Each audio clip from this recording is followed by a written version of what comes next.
Hey guys, when studying forensic science ballistics, we can use geometry to help solve bullet trajectory. Let's quickly have a geometry review right here.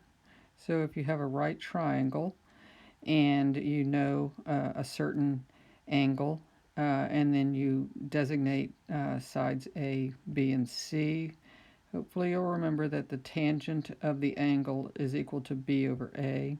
So if you happen to be looking for B, the tangent of theta times A will give you B. So you could have a situation where you know that the angle of elevation, maybe for which the way a bullet was shot, is 24, and you knew the distance from where the person got shot to where it was shot had a distance of A. Then you could take, and A in this case is 152 feet. Tangent of 24 times 52 equals B. You solve for B and you find out that the distance, the height from where it was shot, is 67.7 feet.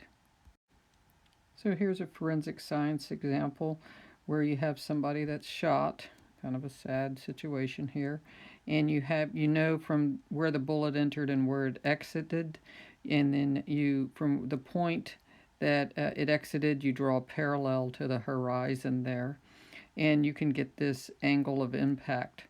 So let's say we have a situation where the angle of impact is 33 degrees and you want to know the distance from which the person shot. If you knew that the person was in a building that was 1,000 feet from where they were shot, then just like we did in the other situation, the tangent of 33 times 1,000 equals B, which means that the person was at 649 feet above where the bullet exited the head.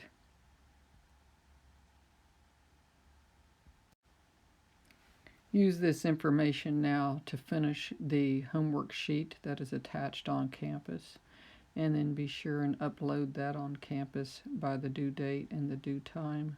I will be going over this, explain everything during the Zoom session. Thank you.